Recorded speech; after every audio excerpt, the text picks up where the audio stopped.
الرحمن الرحیم انا نحن نزلنا ذکرا وَإِنَّا لَهُ لَحَافِظُونَ۔ قرآن وہ کتاب ہے جو در سے انقلاب ہے، ہماری در سے گاہ ہے سیدھا راستہ، کربلا کربلا کربلا۔ بسم رب جہاں بسم اللہ، سبحان اللہ یہ قرآن اللہ اللہ، ام الکتاب ہے یہ ماشاء اللہ، ایک ایک سورہ ہے یونیورسل۔ قرآن وہ کتاب ہے جو در سے انقلاب ہے، ہماری در سے گاہ ہے سیدھا راستہ، کربلا کربلا کربلا۔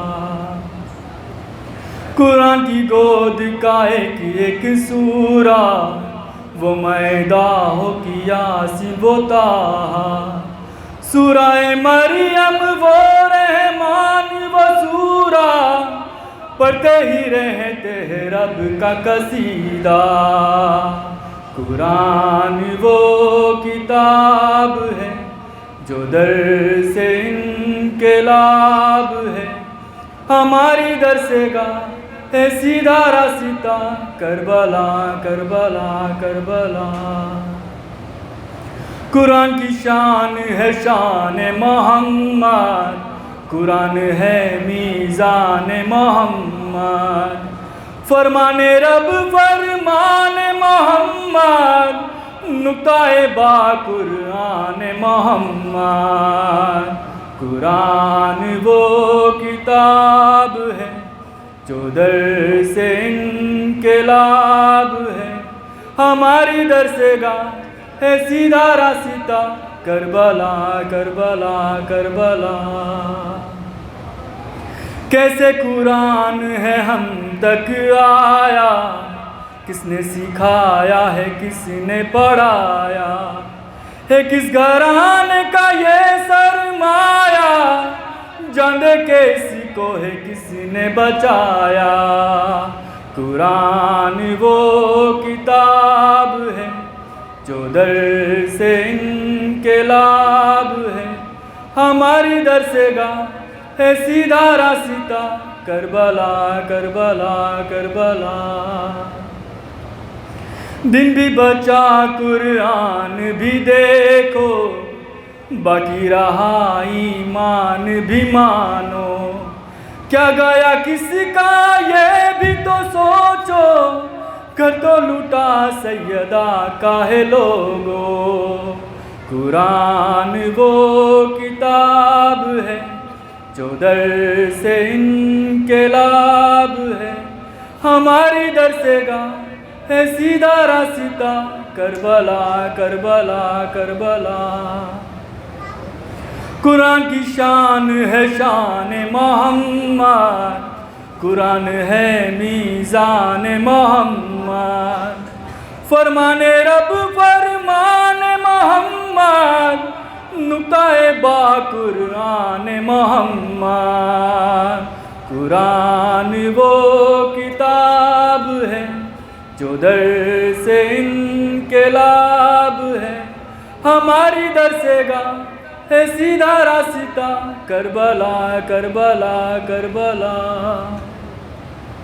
کیسے قرآن ہے ہم تک آیا، کس نے سکھایا ہے کس نے پڑھایا، ہے کس گھرانے کا یہ سرمایہ، جان دے کے اسی کو ہے کس نے بچایا۔ قرآن وہ کتاب ہے جو در سے انقلاب ہے، ہماری در سے گاہ ہے سیدھا راستہ، کربلا کربلا کربلا۔ وہ کربلا وہ نبی کا گھرانہ، قرآن ادھر تو ادھر ہے زمانہ، ایک ایک پار کا مقتل جانا، نہا کے یہ سب کو بتانا.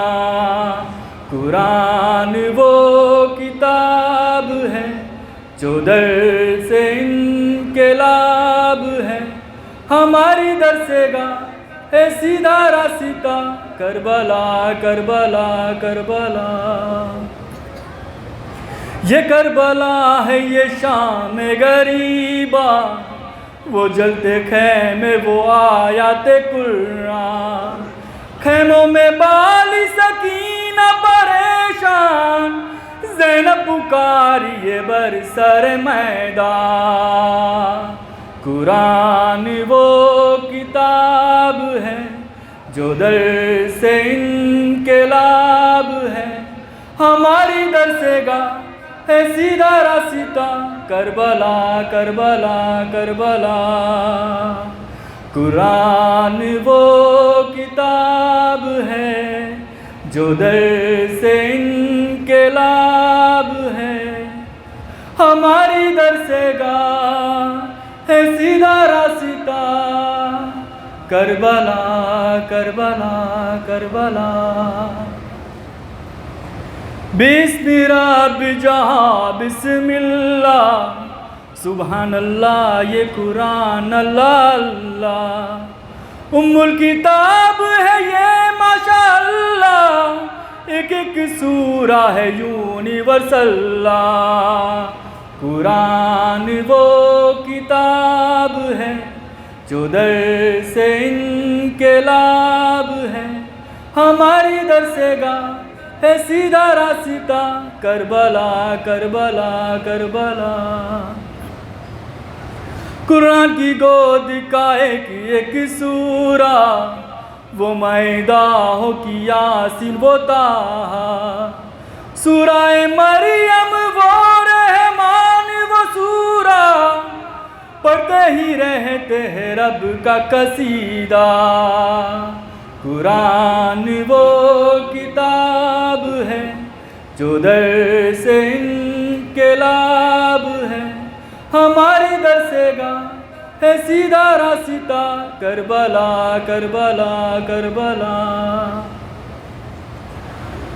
قرآن کی شان ہے شان محمد.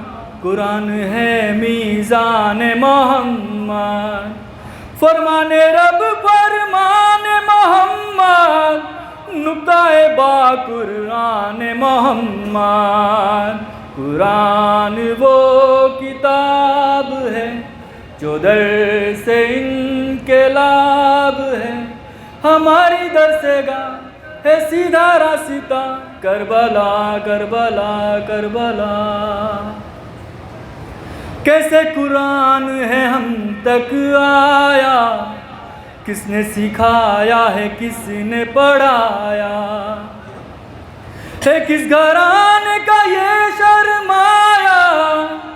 جانے کے اس کو ہے کس نے بچایا.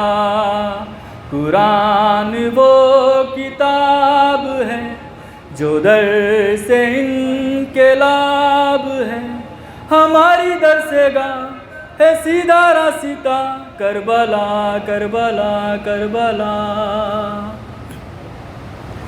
دن بھی بچا قرآن بھی دیکھو. باقی رہا ایمان بھی مانو. کیا گایا کسی کا یہ بھی تو سوچو. گھر تو لوٹا سیدہ کا ہے لوگو.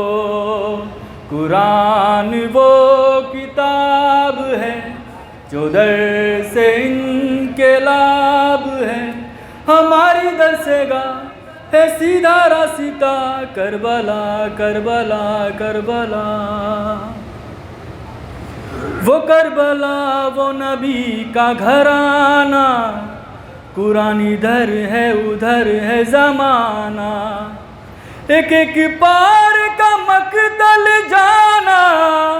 خون میں نہا کے یہ سب کو بتانا.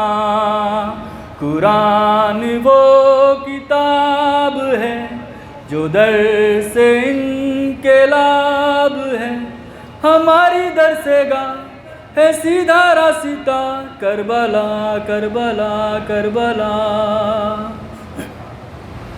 یہ کربلا ہے یہ شام غریبا، وہ جلتے خیمے وہ آیات قرآن، خیموں میں بال سکینہ پریشان، زینب پکاری برسر میدان۔ قرآن وہ کتاب ہے جو در سے انقلاب ہے، ہماری در سے گاہ ہے سیدھا راستہ، کربلا کربلا کربلا۔ قرآن وہ کتاب ہے جو در سے انقلاب ہے، ہماری در سے گاہ ہے سیدھا راستہ، کربلا کربلا کربلا۔ سلمان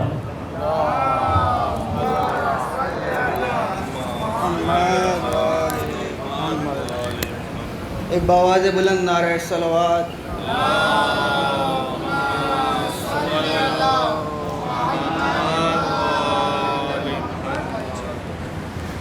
جناب ابو طالب کے حوالے سے یہ شعر پیش کر رہے ہیں، آپ حضرات بطور خاص سماعت فرمائیں۔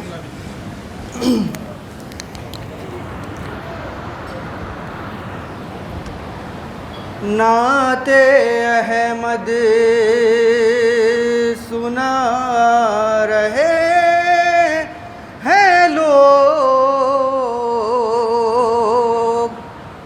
نعت احمد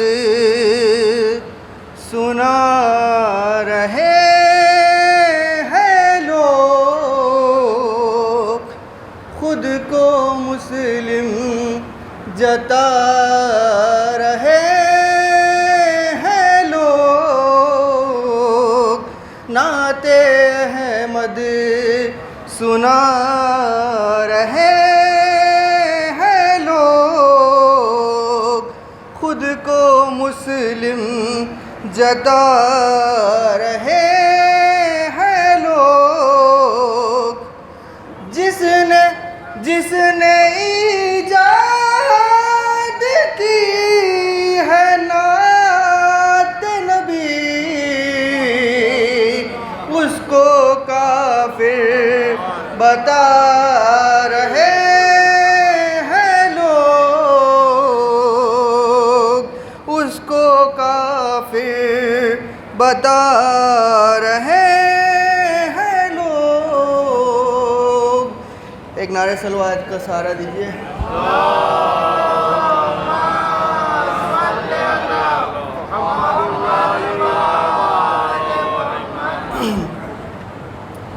یہ سچے بھائی کی ایک نظم ہے، پھر سماعت فرمائیں گے انشاءاللہ، محظوظ ہوں گے۔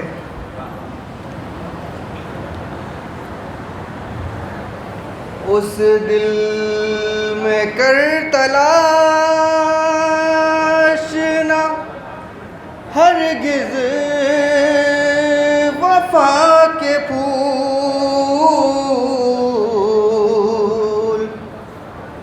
اس دل میں کر تلاش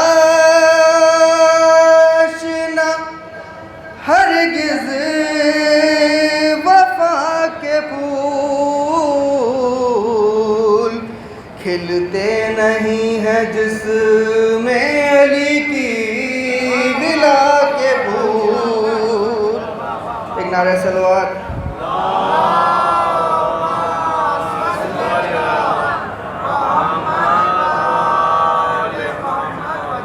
اس دل میں کر تلاش نہ ہرگز وفا کے پھول، کھلتے نہیں ہے جس میں علی کی ولا کے پھول۔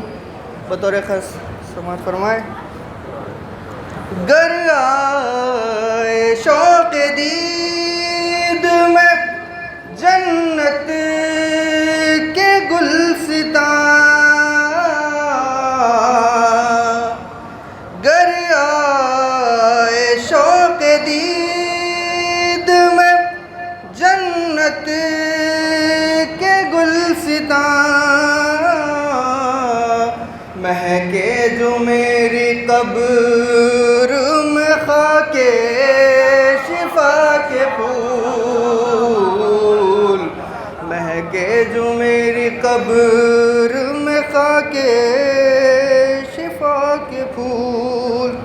بطور خاص دستے خدا نے یوں در خیبر اٹھا لیا، دستے خدا نے یوں در خیبر اٹھا لیا، جیسے اٹھا لے ہاتھ کو کوئی بڑھا کے پھول، جیسے اٹھا لے ہاتھ کو کوئی بڑھا کے پھول۔ نعرہ کیا علی کے پسر نے لب فرات، نعرہ کیا علی کے پسر نے لب فرات، دہشت سے ہاتھ پاؤں گئے اشقیاء کے پھول، دہشت سے ہاتھ پاؤں گئے اشقیاء کے پھول۔ یہ آخری شعر ہے، سماعت فرمائیں گے کہ اے مسکن حسین میں ہوں ذاکر حسین، اے مسکن حسین میں ہوں ذاکر حسین، مجھ کو بھی کر لے خاک میں اپنی بسا کے پھول، مجھ کو بھی کر لے خاک میں اپنی بسا کے پھول، اس دل میں کر تلاش نہ ہرگز وفا کے پھول۔ نعرہ صلوات۔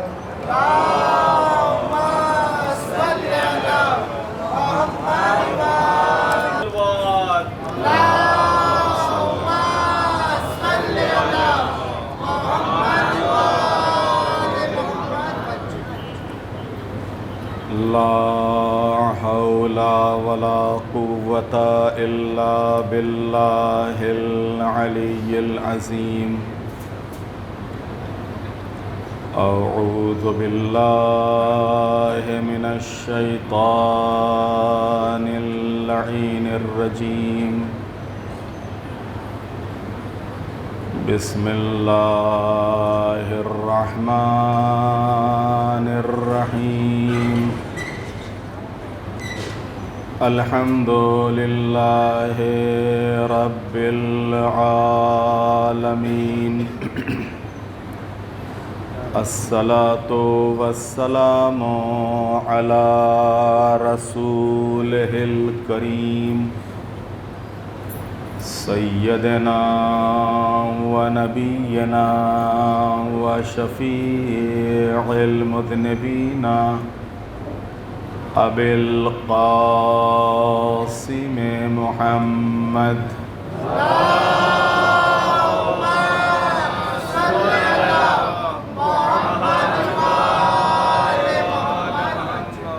وآله الطيبين الطاهرين المعصومين المظلومين، ولعنة الله على أعدائهم أجمعين، من يومنا هذا إلى قيام يوم الدين۔ رب اشرح لي صدري ويسر لي أمري، واحلل عقدة من لساني يفقه قولي، أما بعد فقد قال الله الحكيم في القرآن الكريم، بسم الله الرحمن الرحيم، يريدون ليطفئوا نور الله بأفواههم والله متم نوره ولو كره الكافرون. صلوات بھیجے محمد والا.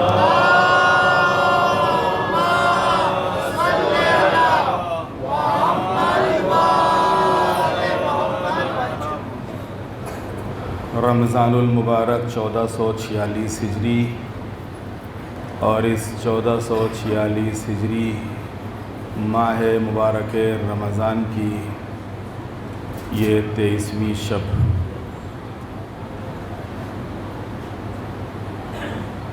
اہل بیت علیہم السلام عرش نشین ہستیاں فرش زمین پر، اور اس موضوع کے تحت آج اہل بیت اور قرآن اس عنوان سے کچھ باتیں آپ کی خدمت میں پیش کرنی ہیں. اس بات میں کوئی شک نہیں کہ قرآن کا سمجھنا ہر کس و ناکس کے بس کی بات نہیں ہے.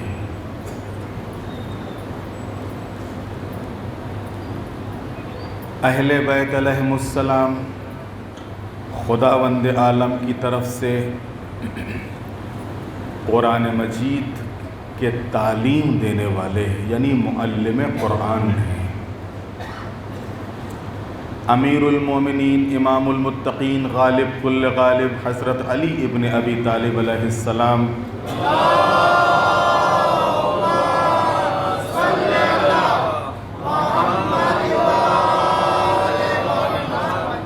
ارشاد فرماتے ہیں کہ قرآن مجید حلال و حرام، فرائض و فضائل، ناسخ و منسوخ، رخصت و عزائم، خاص و عام، مطلق و مقید اور محکم اور متشابہ پر مشتمل ہے. یعنی اس قرآن میں حلال بھی ہے، حرام بھی ہے، فرائض بھی ہے، فضائل بھی ہیں، ناسخ بھی ہے، منسوخ بھی ہیں، رخصت بھی ہے، عزائم بھی ہیں، خاص بھی ہے، عام بھی ہے، مطلق بھی ہے، مقید بھی ہے، محکم بھی ہے، متشابہ بھی ہے.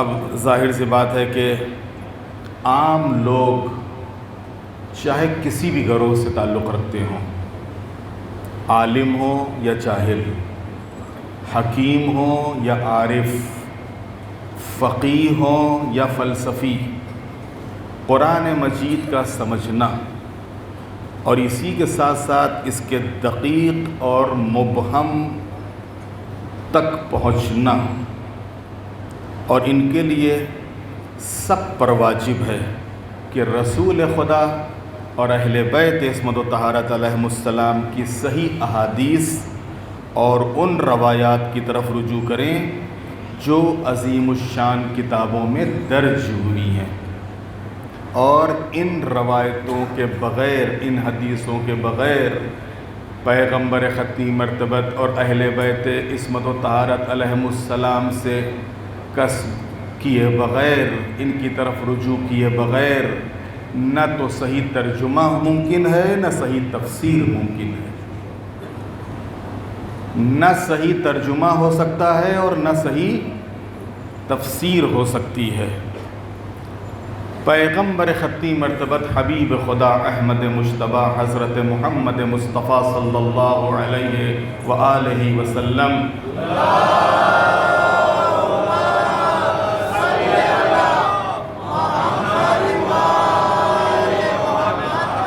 اسی قرآن مجید کے بارے میں فرماتے ہیں ظاہرہ انیق وباطنہ عمیق لا تحصى عجائبہ ولا تبلا غرائبہ. اس کا ظاہر بڑا خوشنما ہے اور اس کا باطن بہت ہی عمیق اور گہرا ہے. اس کا قرآن مجید کا اس تک پہنچنا ناممکن اور اس کی باتیں کبھی پرانی نہیں ہوتی ہیں۔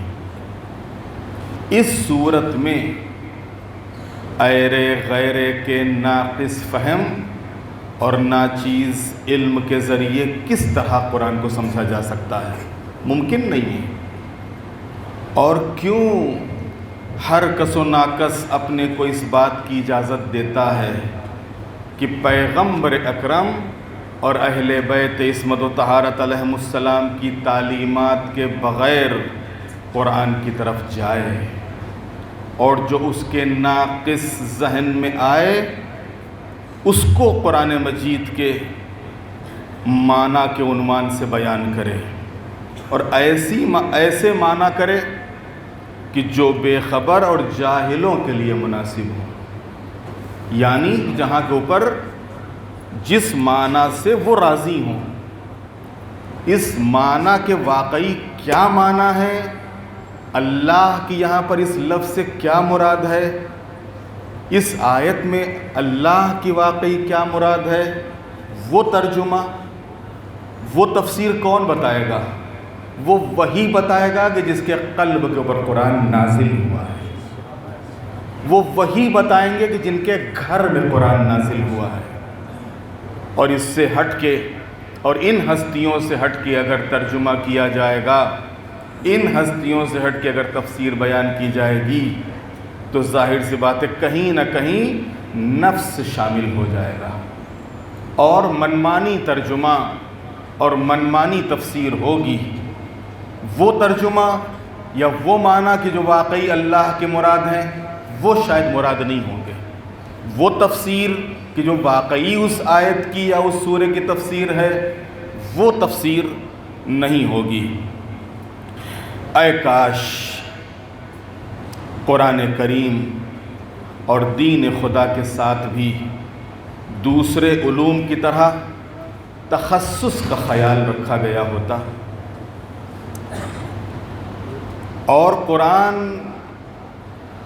اور علوم دین کو ان سے لیا جاتا کہ جو قرآن اور علوم دین کو جو قرآن اور علوم دین کے ماہر ہیں اور جو واقعاً اس کی تعلیم دینے والے اور اس کی تفسیر بیان کرنے والے ہیں۔ قرآن کے بارے میں وہ لوگ گفتگو کر سکتے ہیں جو راسخون فی العلم ہوں، راسخون فی العلم، اور صحیح روایات کی بنیاد پر راسخون فی العلم پیغمبر اکرم اور اہل بیت عصمت و طہارت علیہم السلام کے علاوہ کوئی نہیں ہو سکتا ہے۔ صلوات بھیج دے محمد وعلى محمد پر۔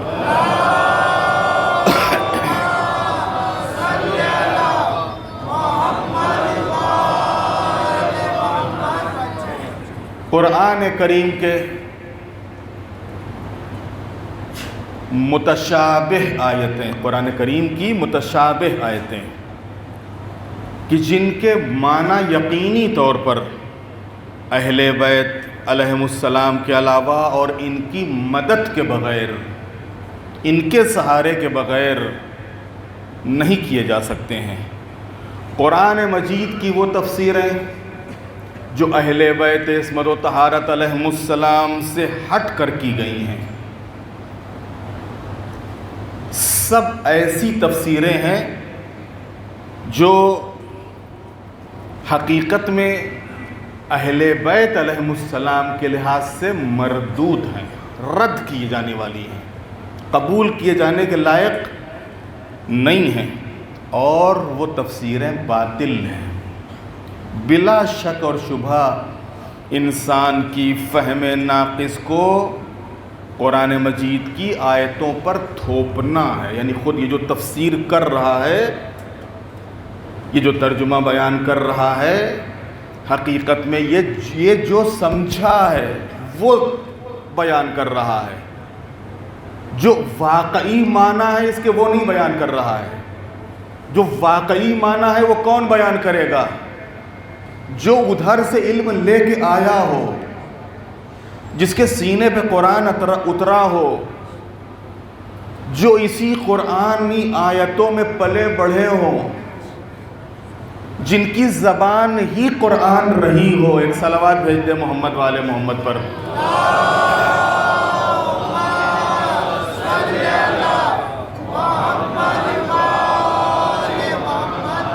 عزیزان محترم، اگر ہم اہل بیت علیہم السلام سے ہٹ کر قرآن مجید کی آیتوں کو سمجھنا چاہیں تو بلا شک اور شبہ اس معنی کا جو حق ہے وہ ادا نہیں ہوگا، اور اس تک ہم نہیں پہنچ سکتے، اور شاید ہم کفر اور شرک کی منزلوں تک پہنچ جائیں۔ ابھی مثال سے اپنی بات کو واضح کروں گا تاکہ بچوں اور نوجوانوں کے ذہنوں تک بھی بات پہنچ جائے، لیکن اس سے پہلے کہ یہ بات بیان کروں، آپ حضرات صلوات پڑھتے پڑھتے تھوڑا سا آگے آ جائیے۔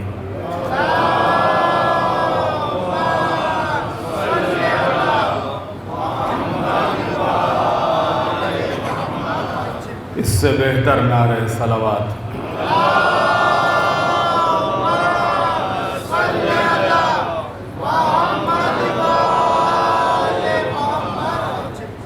مثال کے طور پہ قرآن مجید سورہ فتح آیت نمبر 10 ارشاد ہوتا ہے ید اللہ فوق ایدیہم۔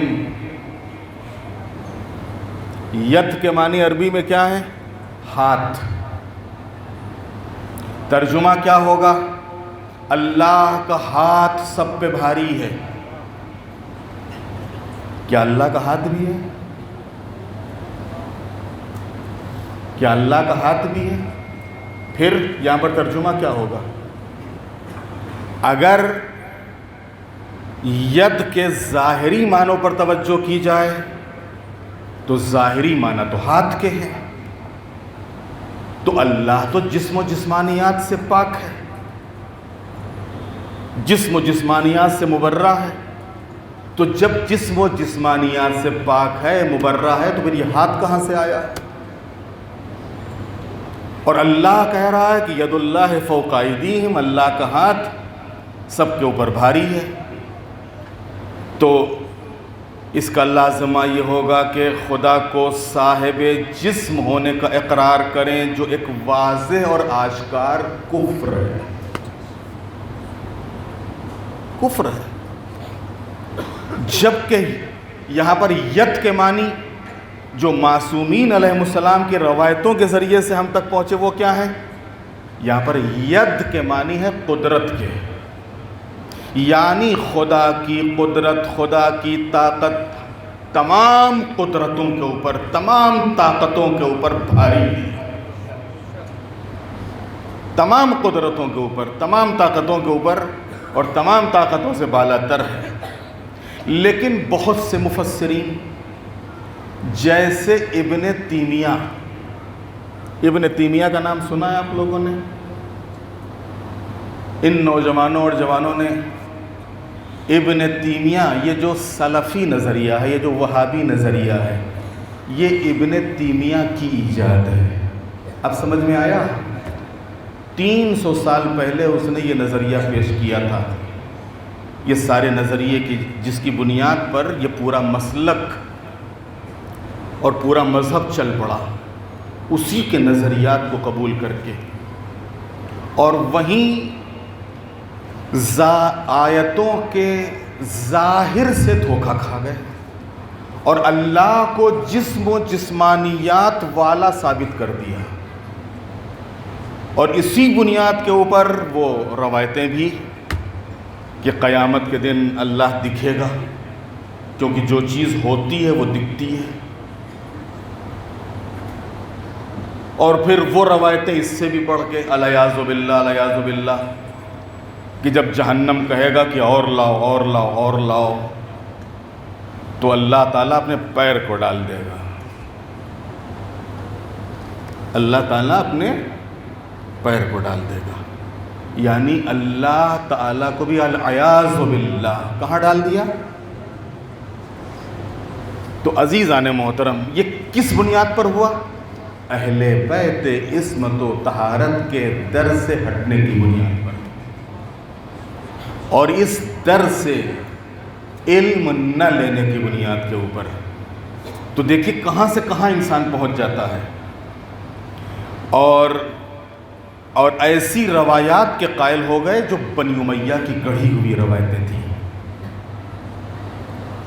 اور لیسا کمثلہ شیء والی آیتوں سے بالکل ٹکراتی تھی۔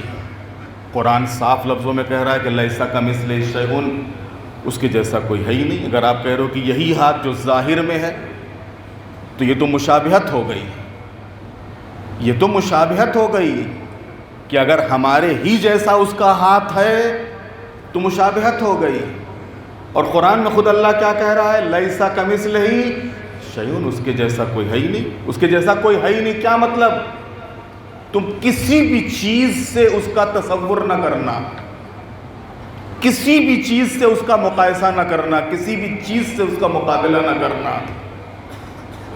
وہ ایک قدرت ہے، وہ ایک طاقت ہے، وہ ایک نور ہے، اور جس کی بنیاد کے اوپر یہ لوگ اپنے کفر آمیز اور شرک آلود اعتقادات پر اصرار کرتے ہیں، اسی کو پر اڑے ہوئے ہیں۔ اسی طریقے سے قرآن مجید میں ایک آیت ہے، سورہ شورى آیت نمبر 11، من کان فی ہذہ اعمی فہو فی الآخرۃ اعمی واضل سبیلا، اور جو اس دنیا میں اندھا وہ آخرت میں بھی اندھا، جو اس دنیا میں اندھا وہ آخرت میں بھی اندھا اور بھٹکا ہوا رہے گا۔ اب یہاں کے اوپر کیا بیچارہ جس کی آنکھ چلی گئی ہے، جس کی آنکھ چلی گئی ہے، جس کو دکھنا بند ہو گیا ہے، جو نابینا ہے، تو کیا اگر دنیا میں اس کی آنکھ نہیں تو آخرت میں بھی وہ بھٹکا رہے گا؟ آپ ترجمہ کیا کرو گے؟ کیا ترجمہ کریں گے؟ بالکل صاف صاف ترجمہ ہے، من کان فی ہذہ اعمی، جو دنیا میں اندھا ہے، فہو فی الآخرۃ اعمی، وہ بھی آخرت میں بھی اندھا ہی اٹھے گا۔ کیا مطلب؟ اگر پیغمبر ختمی مرتبت اور معصومین علیہ السلام کی بیان کی ہوئی حدیثوں اور روایتوں کا سہارا نہ ہو تو انسان بھٹک جائے گا، گمراہ ہو جائے گا، حقیقت میں قرآن کی گہرائیوں تک نہیں پہنچ پائے گا۔ یہاں پر مراد یہ آنکھیں نہیں ہیں، یہاں پر وہ دل کی نگاہیں ہیں، کہ جو انسان اس دنیا میں دل کا اندھا ہے، یعنی حق کو دیکھنے کے بعد بھی قبول نہیں کرتا ہے، حق کو دیکھنے کے بعد بھی اختیار نہیں کرتا ہے، اور اندھیروں میں ہاتھ پیر مار رہا ہے، تو اگر یہ دنیا میں اندھا ہے تو آخرت میں بھی ایسے ہی بھٹکتا رہے گا، ایسے ہی حیران رہے گا، ایسے ہی پریشان رہے گا۔ میں زیادہ وقت نہیں لوں گا تاکہ آپ کو بھی تھوڑا سا وقت مل جائے۔ ایک اسی آیت کے سلسلے میں ایک واقعہ جو آیت اللہ العظمیٰ مرحوم محسن الحکیم علی اللہ مقامہ کا، آیت اللہ العظمیٰ محسن الحکیم صاحب ہمارے بہت بڑے مرجع گزرے ہیں۔ یہ حج بیت اللہ کے لیے مکہ تشریف لے گئے، بڑی شان تھی، بڑا مقام تھا، بڑی عزت تھی، بڑا احترام تھا۔ جس وقت حرم میں پہنچے ہیں تو خود حرم کا امام پیچھے ہٹ گیا تھا کہ یہ آپ کا حق ہے، آپ آئیے آگے، آپ نماز پڑھائیے۔ محسن الحکیم صاحب، عبداللہ بن باز جو اس وقت کا سعودی کا امام تھا اور مفتی تھا، اس سے ملاقات ہوئی، اتفاق سے وہ نابینا تھا، اتفاق سے وہ نابینا تھا۔ گفتگو ہو رہی تھی، علمی گفتگو، اور اس نے ایسے ہی ایک علمی سوال کیا کہ آپ لوگ قرآن کے ظاہر کو حجت کیوں نہیں مانتے ہیں؟ ہمارے ہاں جو اجتہاد کا دروازہ کھلا ہوا ہے الحمدللہ، یہ جو مجتہد فتویٰ دیتا ہے اس میں بہت سی چیز دیکھی جاتی ہیں، اسی میں سے ایک چیز ہوتی ہے قرآن کے باطن کو دیکھنا، اور ضروری نہیں ہے کہ ہر جگہ ظاہر حجت ہو اور ظاہری ترجمہ لے کے اس کے اوپر حکم صادر کر دیا جائے۔ ظاہری ترجمہ لغوی لغت کے لحاظ سے جو ترجمہ ہوتا ہے، جیسے میں نے کہا ید اللہ فوق ایدیہم، اب اگر اس کا ظاہری ترجمہ کیا جائے تو ہاتھ ہے، تو یہاں کے اوپر دیکھا جاتا ہے کہ آیتوں میں، روایتوں میں، تفسیروں میں اس ید اللہ سے متعلق کیا کیا بیان ہوا ہے۔ اب اکثر جگہوں کے اوپر معلوم ہوا کہ پیغمبر ختمی مرتبت یا معصومین علیہ السلام سے قدرت کے طور پر آیا تو وہ لفظ لے لیا جاتا ہے کہ یہاں پر ید سے مراد قدرت ہے۔ ایسے ہی دوسری آیتوں اور دوسرے سوروں میں بھی غور کیا جاتا ہے، اور ضروری نہیں کہ جو کچھ ظاہر آیت میں ہو یا ظاہر لفظ ہو اس لفظ کی بنیاد پر فتویٰ دے دیا جائے، اس لفظ کی بنیاد کے اوپر مسئلہ بیان کر دیا جائے۔ تو عبداللہ بن باز نے کہا کہ آپ لوگ قرآن کے ظاہر کو حجت کیوں نہیں مانتے ہو؟ آیت اللہ العظمیٰ محسن حکیم صاحب نے فرمایا کہ اگر ہم قرآن کے ظاہر کو حجت مانیں تو قرآن کے لحاظ سے تم جہنمی ہو۔ ظاہر سی بات ہے کہ یہ دیکھیں ہمارا ہی فقیہ کہہ سکتا ہے، ہمارے ہی علماء یہ گفتگو کر سکتے ہیں، اگر ہم قرآن کے ظاہر کو حجت مانیں تو قرآن کے لحاظ سے تم جہنمی ہو۔ تو اس نے کہا وہ کیسے؟ کہا قرآن مجید کھولیے، سورہ شورى آیت نمبر 11 ارشاد ہوتا ہے وَمَنْ كَانَ فِي هَٰذِهِ أَعْمَىٰ وَفِي الْآخِرَةِ أَعْمَىٰ، آپ کو دکھائی دیتا نہیں ہے، آپ کو آنکھوں سے نظر آتا نہیں ہے، اور قرآن کہہ رہا ہے کہ جو دنیا میں اندھا ہے وہ آخرت میں بھی بھٹکتا رہے گا، وہ آخرت میں بھی اندھا ہوگا۔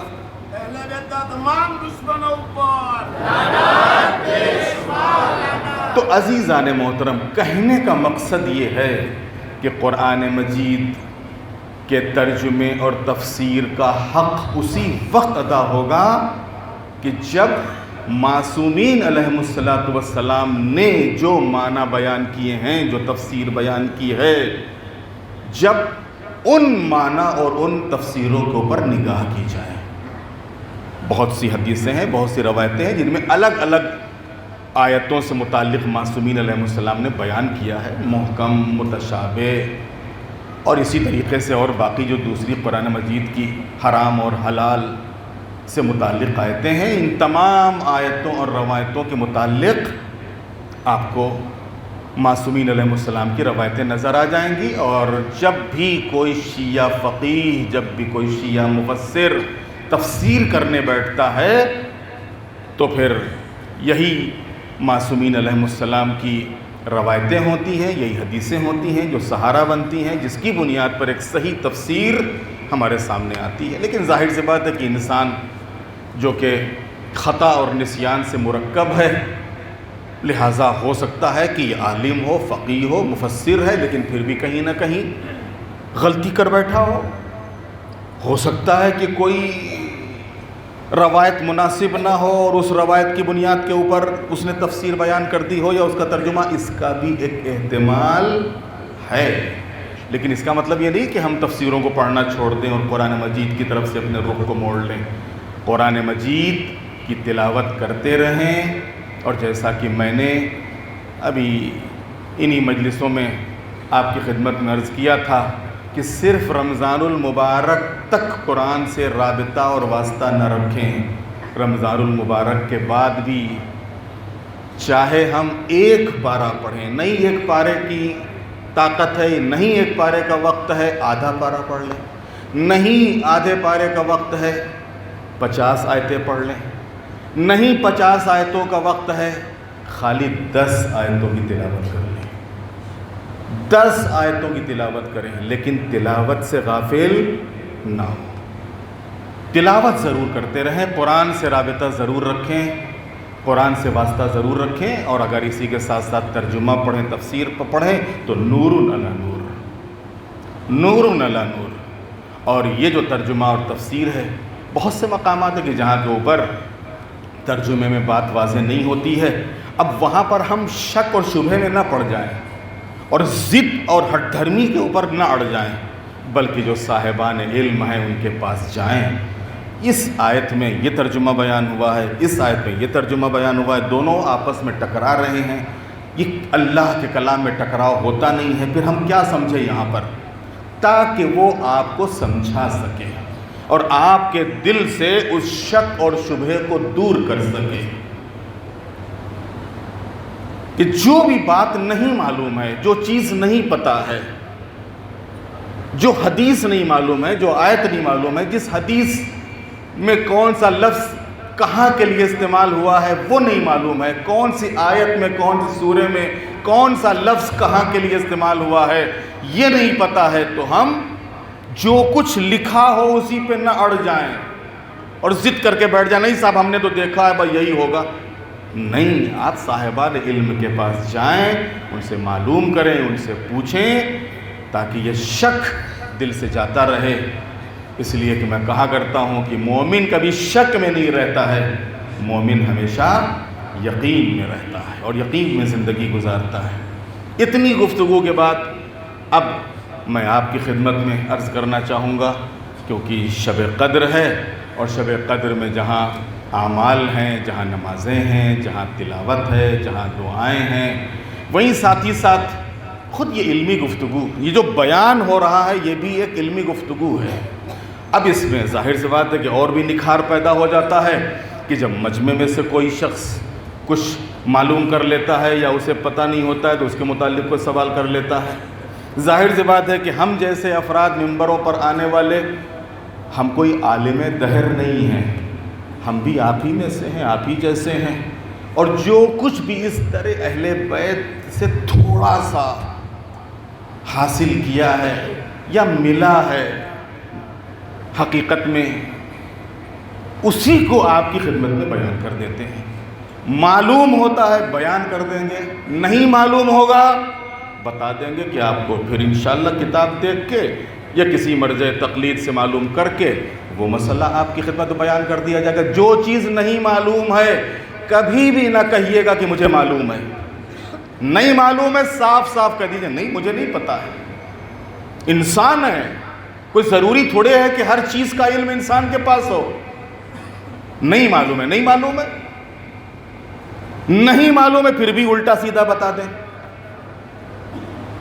نہیں معلوم ہے, نہیں معلوم ہے, صاف صاف بتا دیں کہ نہیں ہم کو بھائی یہ مسئلہ نہیں پتہ ہے, یہ ایت نہیں پتہ ہے ہم کو, انشاءاللہ ہم دیکھ کے بتائیں گے, ہم معلومات کر کے بتائیں گے, لیکن غلط مسئلہ نہ بتائیں, غلط حدیث نہ بیان کریں, غلط آیت کا ترجمہ نہ کریں, تاکہ ہم خود بھی گنہگار نہ ہوں اور جو سامنے والا جس کو ہم بتا رہے ہیں وہ بھی گنہگار نہ ہو. اور بس مولا امیر المومنین سے توسل کرتے ہوئے, کیونکہ باب مدینۃ العلم ہیں, آپ کی خدمت میں گزارش ہے کہ جو کچھ بھی بہرحال انشاءاللہ آج آپ کا یہاں کے اوپر کوئی اگر سوال ہے, کوئی بات ہے. موبائل میں اپیوگتی کروانا میں اس میں بہو سے کھولنے سے بدلی گیا ہے اس کو. جی علی بھائی کوٹ لیس لے لیجئے تاکہ سوال بھی سب تک پہنچ جائے. اور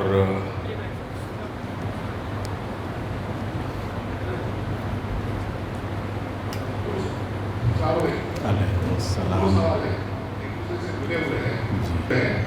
پہلا سوال یہ ہے کہ حدیث میں بیان ہوا ہے کہ جو کوئی معرفت میں بن جاتا ہے تو بیان کیا معرفت جو ہے وہ بیان ہوا ہے. اس معرفت کا بیان اگر آسان معرفت کی جو مفہوم ہے آپ کو بیان کیا جو کہا گیا کہ معرفت کیا, صحیح معرفت کیا ہے, کیسی معرفت ہونی چاہیے, شارٹ میں ایک سوال میں آ جائے گا. اور دوسرا سوال یہ ہے کہ جو انتظام بہترین کا جو ہے انتظام ہوتا ہے ہمارا بھی بہتر ہے, وہ انتظار کا موضوع جو ہے نا احسن جزاک اللہ. 2 سوال ہیں، ایک سوال ہی میں 2 سوال ہیں. پہلا سوال یہ ہے کہ معرفت کون سی معرفت ہے اور وہ کتنی معرفت ہو کہ جس کی بنیاد پر ہم جاہلیت کی موت سے بچ جائیں. یہی سوال ہے نا جی. شاید گزشتہ سالوں میں نے انہی مجلسوں میں یا اسی پروگرام میں آپ کی خدمت میں عرض کیا ہے، یہ جو کہا گیا من مات ولم یعرف امام زمانہ مات میتۃ جاہلیہ، کہ جو بھی زمانے کے امام کی معرفت کے بغیر دنیا سے چلا جائے تو اس کی موت جاہلیت کی موت ہے. کتنی معرفت ہو کہ ہم اس جاہلیت کی موت سے بچ جائیں، اس کے لیے ہم اللہ کو ایک مانتے ہوں، پیغمبر ختمی مرتبت کو اللہ کا آخری رسول مانتے ہوں، اور امیر المومنین سے لے کے امام زمانہ اجل اللہ تعالی فرجہ الشریف تک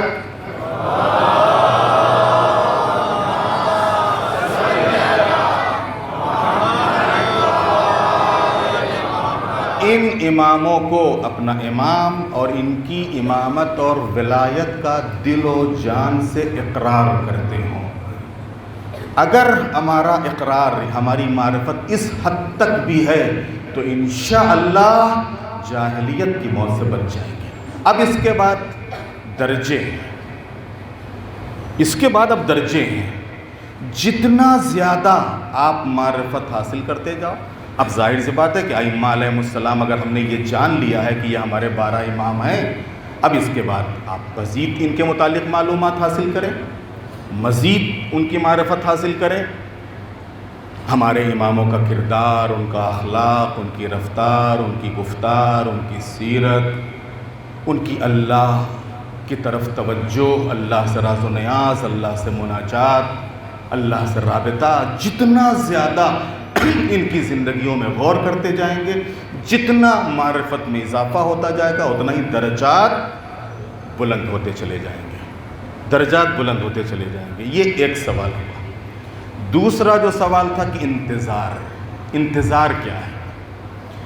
انتظار ہمارے یہاں ہاتھ پہ ہاتھ رکھ کر بیٹھنے کا نام نہیں ہے، ہاتھ پہ ہاتھ رکھ کے بیٹھنے کا نام نہیں ہے. انتظار اپنے کو معطل کر دینے کا نام نہیں ہے. میں نے 2 دن پہلے ہی غالباً مجلس میں بھی عرض کیا تھا کہ انتظار کا مطلب شریعت کے احکام کی چھٹی کا نام نہیں ہے کہ جب امام آئیں گے تب سب کچھ ہوگا، ابھی کچھ نہیں، اور ہر چیز کی چھٹی. انتظار کا مطلب ہے، ظاہر سی بات ہے کہ اگر انسان مجلس کا اہتمام کرتا ہے، بھائی مجلس آپ نے رکھی ہے تو مجلس رکھنے کے لیے آپ کو کچھ کرنا پڑتا ہے کہ نہیں کرنا پڑتا ہے؟ آپ کو ممبر رکھنا پڑتا ہے، مائک لگانا پڑتا ہے، فرش بچھانا پڑتا ہے. یہ تو ماشاءاللہ یہاں کے اوپر جماعت میں آپ نے فون کر دیا، سب کچھ تیار مل جاتا ہے. ہماری طرف آئیے، ایک مجلس کرنے کے لیے جائیے، فرش لائیے، مائک لائیے، ذاکر کو لائیے، تبرک کو لائیے، اور پھر مجمع کو ایک ایک کو دعوت دیجئے، ان کو بلائیے، تب کہیں جا کے مجلس ہوتی ہے. ایسے ہی مجلس کہنے سے مجلس نہیں ہو جاتی. اگر مثال واضح ہو گئی ہے تو بس یہی چیز انتظار میں ہے کہ ہم انتظار کر رہے ہیں، خالی انتظار کہنے سے انتظار نہیں ہوتا. اگر انتظار کر رہے ہو تو کچھ لگے بھی تو کہ تم انتظار کر رہے ہو. اگر ہمارے یہاں کوئی مہمان آنے والا ہوتا ہے اور کسی مہمان کا انتظار ہوتا ہے تو گھر کو صاف کرتے ہیں، بستروں کی چادروں کو بدلتے ہیں، اچھے اچھے کھانے پکاتے ہیں. کیوں؟ کہ مہمان آنے والا ہے، مہمان آنے والا ہے. بچوں کو کہتے ہیں بیٹا دیکھو مہمان آ رہے، کوئی ایسی بات نہ کرنا ان کے سامنے. عزیزان محترم، معمولی سے مہمان کے لیے اتنا اہتمام، اور اس امام کے لیے ہم نے کیا اہتمام کیا. انتظار ہاتھ پہ ہاتھ دھرے رکھنے کا نام نہیں ہے. اگر اس امام کا انتظار ہے تو اس کی مہمانی کے لیے بھی تو کچھ انتظام کرو, کچھ اپنے کو تو سجاؤ, کچھ اپنے بچوں کو تو بتاؤ, کچھ گھر کو تو صاف ستھرا کرو, کچھ ماحول کو, گلیوں کو, کوچوں کو, سماج کو, جماعت کو, اس کی تو اصلاح کرو, تاکہ جب آنے والا آئے تو اسے واقعاً لگے کہ یہ سب ہمارے انتظار میں تھے. یہ ہے انتظار کا مطلب.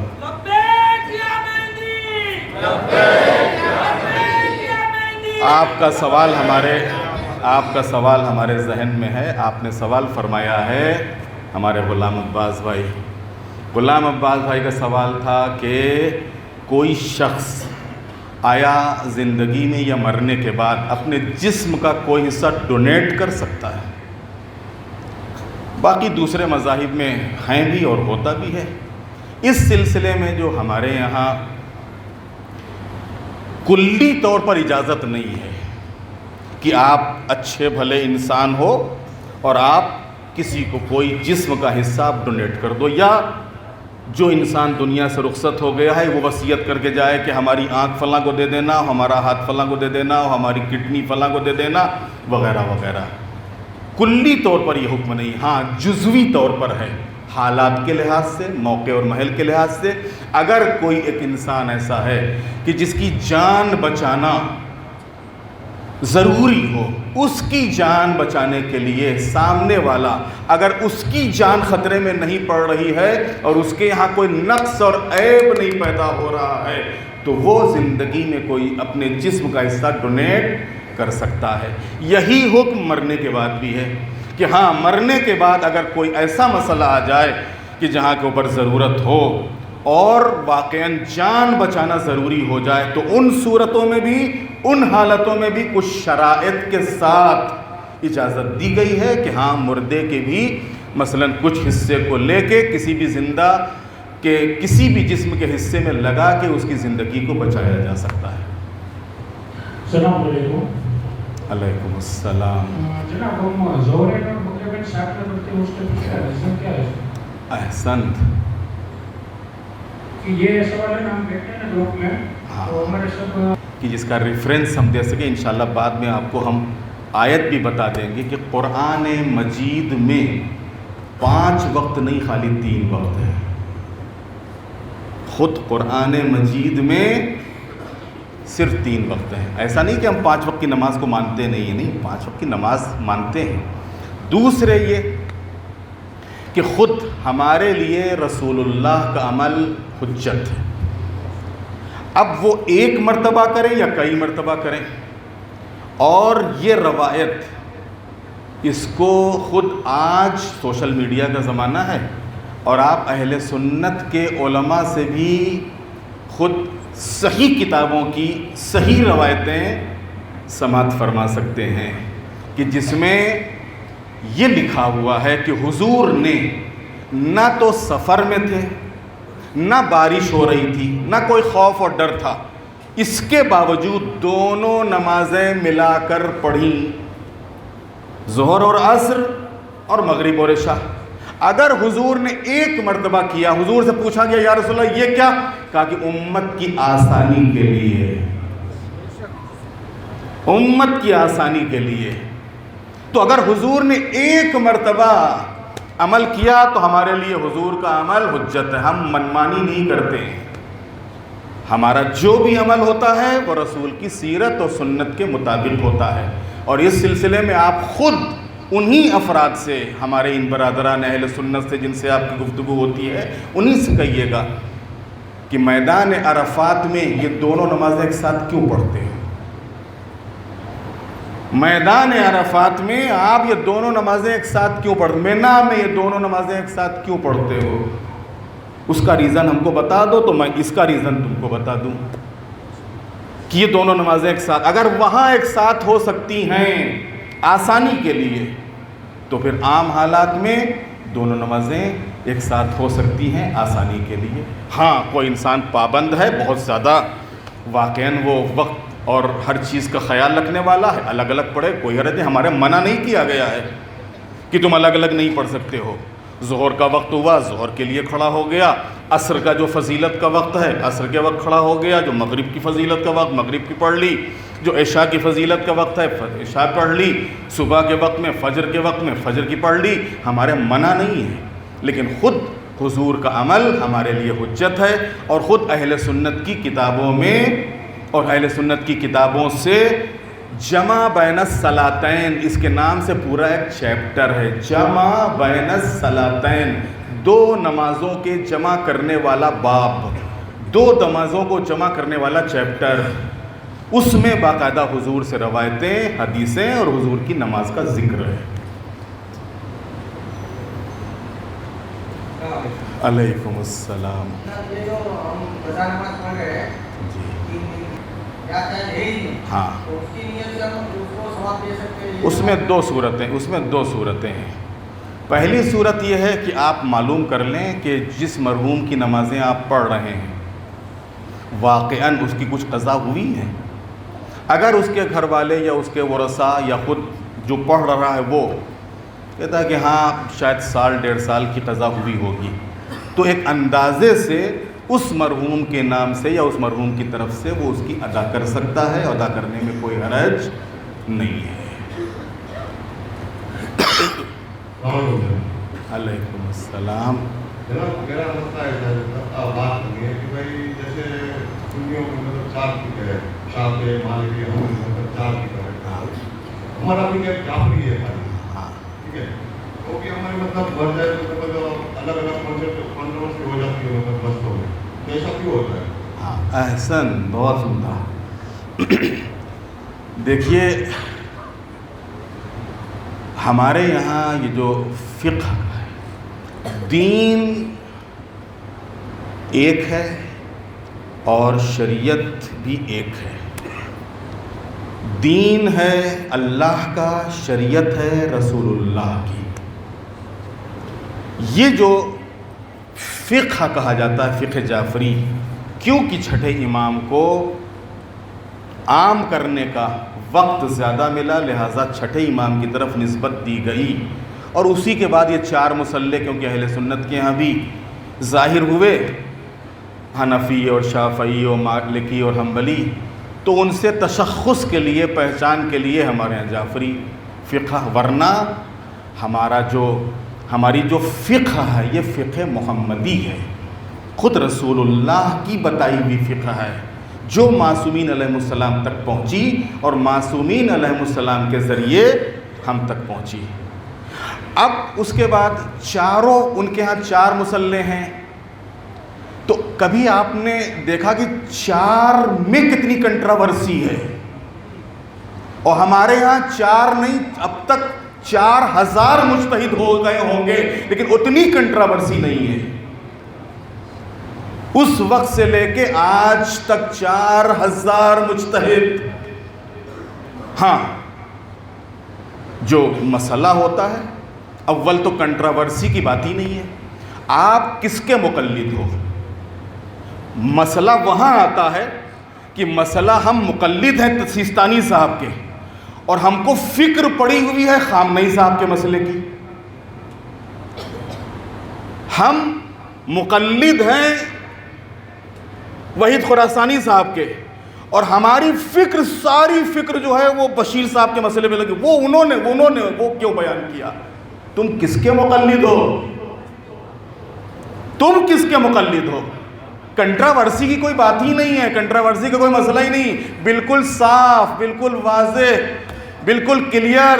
اور ہمیں فخر ہے واقعاً اپنے مذہب شیعہ ہونے پر، مذہب اہل بیت میں پیدا ہونے کے اوپر. اور یہ جو اس مذہب اہل بیت میں یہ سلسلہ اجتہاد جو خود معصومین علیہ السلام کا تعلیم کیا ہوا، اور انہی کے ذریعے سے یہ نظام جو آج تک رائج رہا، اگر آپ پوری تاریخ اٹھا کر دیکھ لیجئے تو آپ کو اندازہ ہوگا کہ انہی مجتہدین نے، انہی ہمارے فقہا نے جب دنیا میں ایسے مسئلے پیدا ہوئے ہیں کہ جن میں دنیا الجھ گئی اور ان کے پاس کوئی حل نہیں تھا، تو یہ ہمارے ہی فقہا تھے کہ جنہوں نے اس مسئلے کو حل کیا ہے. کل امیر المومنین دربار میں جاتے تھے اور دربار میں جا کے مسئلہ حل کرتے تھے اور سامنے والا کہتا تھا کہ علی نہ ہوتے تو میں ہلاک ہو جاتا. اور اس غیبت کے زمانے میں اس عزت کو اگر کسی نے باقی رکھا ہے تو یہ ہمارے فقہا ہیں, یہ ہمارے مجتہدین ہیں, یہ ہمارے علماء ہیں. تو کنٹروورسی کی کوئی بات نہیں ہے. آپ کس کی تقلید کر رہے ہو؟ اس کے مسئلے. آپ تقلید کر رہے ہو سیستانی صاحب کے, ساری توجہ اور ساری قوت آپ کی خامنہی صاحب کے مسئلے پہ لگی ہوئی. انہوں نے یہ کیوں کہہ دیا, انہوں نے کیوں بیان کر دیا؟ آپ جس کے مقلد ہو اس مسئلے کے اوپر آپ عمل کرو, کوئی کنٹروورسی والی بات ہی نہیں ہے.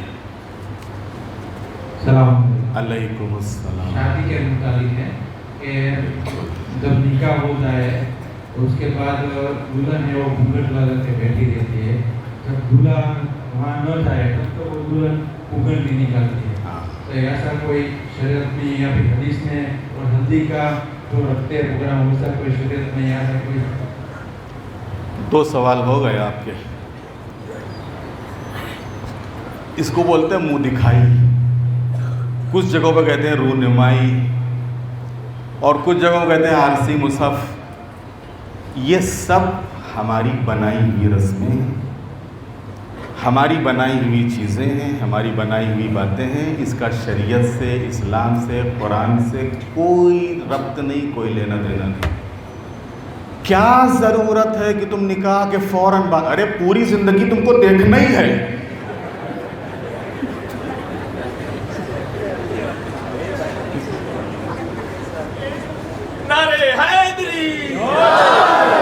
اور ابھی بس نکاح ہوا, وہ جلدی جلدی کتنی جلدی جائیں اور بس جا کے وہاں محرم نہ محرم, صحیح ہو نہ صحیح ہو, دوست ہوں احباب ہو, سب کو لیے ہوئے ایک فیشن سے بنا دیا ہے, ایک رسم. باقی اس کا شریعت سے کوئی لینا دینا. ہاں کچھ مستحبات ہیں کہ جب زوجہ آپ کے گھر میں آئے, یہ امام باڑہ آپ کا گھر نہیں ہے, وہ جو میرج ہال ہے یہ آپ کا گھر نہیں ہے. جب گھر میں آئے تو یہ ساری چیزیں ہیں. گھر میں آنے کے بعد پھر اس کے مستحبات ہیں کہ گھر میں آئے تو پھر اس کے پیر دھلائے جائیں, اس کے سارے ناز برداشت کیے جائیں, اور اس کے وہ جو دعائیں تعلیم دی گئی ہیں وہ دعائیں پڑھی جائیں. وہ 2 رکعت نماز کی جس کا پڑھنے کا حکم ہے, اور اس میں بھی کہیں آنچل واچل کا حکم نہیں ہے کہ وہ آنچل پہ پڑھی جائے. نہیں, مصلے پہ نماز پڑھی جاتی ہے, آنچل پہ تھوڑے پڑھی جاتی ہے. 2 رکعت نماز پڑھی جائے, صدقہ دیا جائے, اپنی زندگی بہتر ہو اس کے لیے دعا کی جائے, اچھی نسل سماج کے حوالے ہو اس کی دعا کی جائے, جو دعائیں خود معصومین علیہ السلام نے ہمیں تعلیم دی ہیں. اور یہی چیز بھی جو آج کل ہلدی والی رسم چلی ہے, اور اس میں بھی یہی پرابلم ہو رہی ہے کہ حقیقت میں یہ سب چیزیں دین اور شریعت سے دور ہونے کے نتیجے میں اور خوف خدا دل سے نکلنے کے نتیجے میں ہوتی ہیں. ورنہ ظاہر سی بات اب تک ہم سنتے بھی تھے, اور بہرحال ہوتا بھی یہ تھا کہ شادی ہوتی تھی, خود عورتوں کی مہندی لگائی جاتی تھی, خود جس کی عروس جس کی شادی ہوتی تھی اس کو مہندی لگتی تھی. جو بچیاں ہوتی تھی گھر میں وہ خوشی خوشی اس کے ساتھ مہندی لگاتی تھی.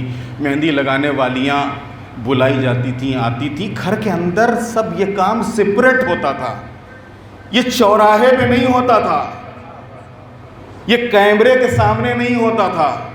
ابھی تو صاحب وہ کیمرہ بھی چل رہا ہے. سب سے پہلے یہاں تو کیا ہے کہ وہ نکاح کے بعد جا کے گھونگھٹ دیں گا, وہاں سب سے پہلے کیمرے والا دیکھ رہا ہے, وہ سب سے پہلے وہ کیمرے والا دیکھ رہا ہے. اب وہاں کہاں چلا گیا, ابھی تو دیکھ کے آئے ہو تم سب. تو یہ جو رسم ہے, جو یہ رسم ہوتی تھی, تو اس میں اپٹن لگایا جاتا تھا. اب پتہ نہیں اپٹن کو یہاں کیا بولتے ہیں.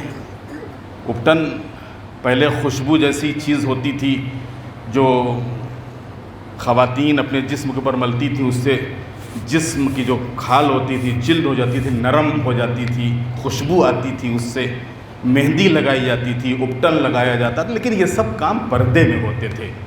اور یہ سب کام عورتوں کے آپس میں ہوتے تھے، مردوں کو بیچ میں رکھ کے نہیں ہوتے تھے. اور ابھی رخصتی ہوئی نہیں، ابھی آمنا سامنا ہوا نہیں، اور نکاح سے پہلے ہی مہندی میں اس کو بٹھا دیا سامنے. یہ سب بے غیرتی ہے، یہ سب بے حیائی ہے، یہ سب بے شرمی ہے، اور اس کا اسلام سے، شریعت سے کوئی تعلق نہیں ہے. اللہ ہم سب کو اس قسم کی باتوں سے اپنی حفظ و امان اور پناہ میں رکھے، اور ہم وہ کام انجام دیں کہ جو امام زمانہ اور معصومین علیہ السلام کی خوشی کا ذریعہ اور سبب بنے.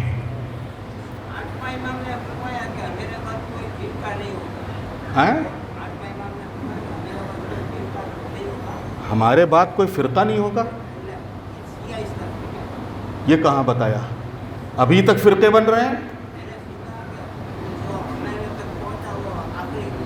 نہیں، کوئی ایسی حدیث نہیں ہے کہ میرے بعد کوئی فرقہ نہیں ہوگا. قیامت تک فرقے بنتے رہیں گے.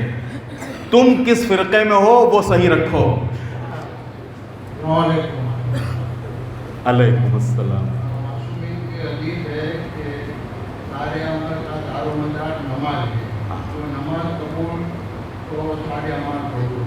اور ایک حدیث یہ بھی ہے معصومین کی کہ روزے اس لیے واجب تھی کہ خلوص ہو.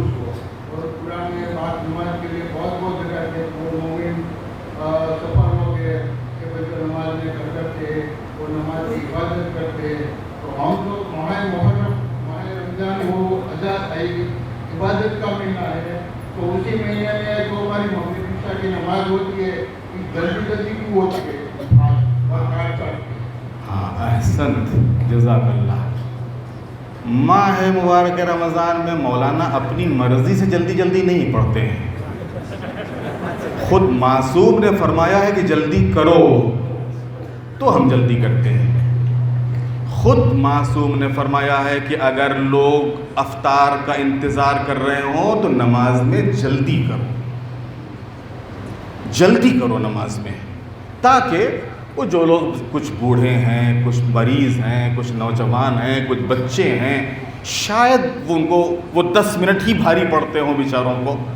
تو لہٰذا اس وجہ سے یہ جو جلدی کی جاتی ہے یہ اپنے من سے اور اپنی مرضی سے نہیں، بلکہ یہ بھی خود معصومین علیہ السلام کی تعلیمات کے لحاظ سے جلدی ہوتی ہے. اور اصل ہے واجب کا ادا ہونا.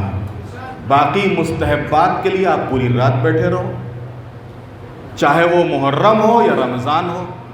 واجب نماز ہو گئی، آپ کو دل چاہ رہا ہے، آپ گھنٹہ بھر اس کے بعد پڑھتے رہیے، بیٹھے رہیے، تاقیبات پڑھیے، تسبیحیں پڑھیے، باقی اور سارے پڑھیے، سارے اعمال کے انجام دیجیے. یہی حال محرم میں. واجب نماز ہو گئی، آپ کا دل چاہتا ہے کہ نہیں بھی اور بیٹھیں، آپ بیٹھے رہیے مصلی پہ. کون اٹھا رہا ہے آپ کو اور کون روک رہا ہے؟ آپ تسبیح پڑھیے، صلوات پڑھیے، دعائیں پڑھیے، تاقیبات پڑھیے. لیکن ہر چیز یہ اس وجہ سے ہوتی ہے تاکہ واجب چھوٹنے نہ پائے. مستحب میں کہا کرتا ہوں کہ دیکھیے کبھی کبھی کیا ہوتا ہے، ہم مستحب کے چکر میں واجب کو چھوڑ دیتے ہیں. مستحب کے لیے واجب کو ترک نہ کرو. واجب وقت پہ ہو جائے، اس سے بڑھ کے کیا. اب ماشاءاللہ سے یہ جو نماز ہوتی ہے اسی بہانے سے کتنی بڑی تعداد ہے کہ جو وقت پہ نماز پڑھ لیتی ہے. کتنی بڑی تعداد ہے، کتنے بچے، کتنے نوجوان، کتنے جوان شاید اگر اس وقت یا تھوڑا دیر سے یا لیٹ سے یا آرام سے نماز ہو تو شاید یہ بچے، نوجوان، جوان سب غائب ہو جائیں گے کہ ارے مولانا تو بڑی دیر لگاتے ہیں، اور چلو افطار کر لیتے، پھر آرام سے قضا نماز ہوگی اس کے ساتھ پڑھیں گے. لیکن ماشاءاللہ سے پورا حال نمازیوں سے بھرا ہوتا ہے. کیوں؟ کسی کہ سب کو پتہ ہے 15 منٹ کے اندر اذان اور دونوں نمازیں. لہٰذا 15 منٹ جہاں تک 15 گھنٹے صبر کیا ہے، 15 منٹ اور صبر کر لو تاکہ واجب اپنے وقت کے اوپر ادا ہو جائے. اور اس کے بعد پھر اطمینان سے، اسی کی نماز جب تک نہ پڑھو اندر سے عجیب سا ہال ہوتا رہتا ہے. نماز ہو جاتی ہے، اطمینان ہو جاتا ہے. ایک صلوات بھیج دے محمد والے.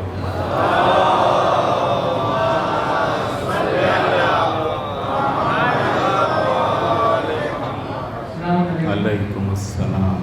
مذہب شیعہ اور مذہب سنی میں خصوصاً فرق کیا؟ مذہب شیعہ اگر اس سے پہلے جو جواب دیے گئے ہیں اور آپ کی نظر میں ہیں تو جواب آپ کو مل گیا ہوگا کہ اگر آج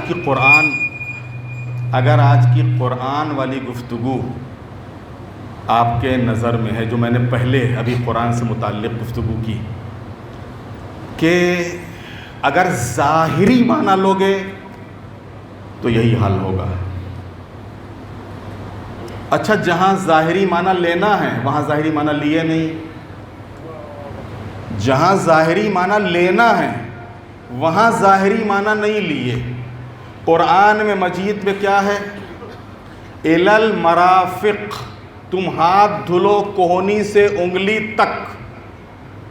ایسے تھوڑے، ایسے یہاں سے یہاں تک. اِلَى الْمَرَافِقِ، مرافق کوہنی، یہاں تک، کوہنی سے انگلی تک دھلو ہاتھ. اگر من المرافق ہوتا کہ تم انگلی سے کوہنی تک دھلو تو ٹھیک ہم ایسے دھلتے، لیکن کیونکہ قرآن کہہ رہا ہے کہ تم یہاں تک دھلو. اچھا، یہاں تو تم نے الٹا کر دیا اور ہم سے کہہ رہے ہو کہ تم الٹا کر رہے ہو. اب کون الٹا کر رہا ہے؟ بہرحال اللہ بہتر جانتا ہے کون الٹا کر رہا ہے کون سیدھا کر رہا ہے. سر اور پیر کے مسح میں قرآن کہہ رہا ہے کہ وَامْسَحُوا، تم اپنے سر کا مسح کرو، تم اپنے پیروں کا مسح کرو.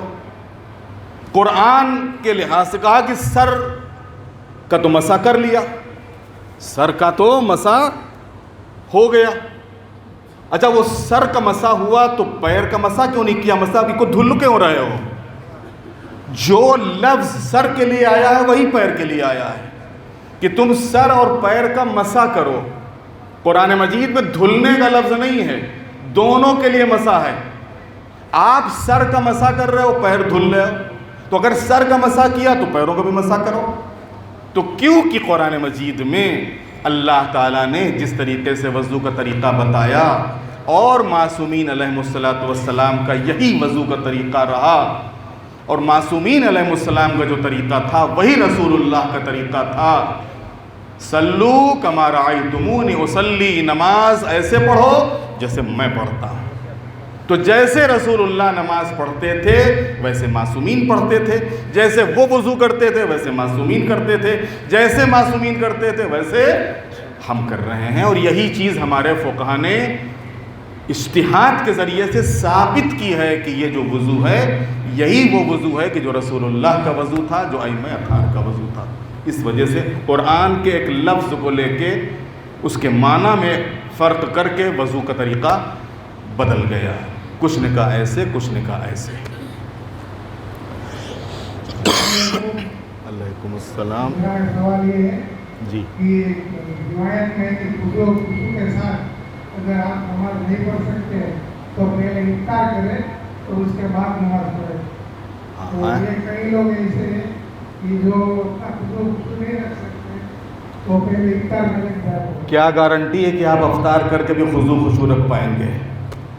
تھوڑا سا تو اس کو اطمینان ہوگا. اگر آپ کو یقین ہے تو بسم اللہ، اس کے لیے منع نہیں، منع نہیں، اس کے لیے منع نہیں ہے. نیچے بیسمنٹ میں اس کے لیے بھجیا لگی ہوئی ہے. یہ کیا ہے اس کی اگر وہ افطار کرنے جائے گا تو نماز چھوٹ جائے گی. تو پہلے کیا ہوتا تھا کہ اذان جو ہوتی تھی تو پورے ٹائم کی 5 منٹ کی ہوتی تھی، تو افطار کر کے وہ نماز میں پہنچ سکتا تھا. ابھی تو ایسے بھاگے بھاگے بھی نہیں پڑھ سکتا ہے. جو لوگ نماز میں شریک ہونا چاہتے ہیں وہ شریک ہو سکتے ہیں، جو نہیں ہونا چاہتا ہے وہ نہیں ہو سکتا ہے.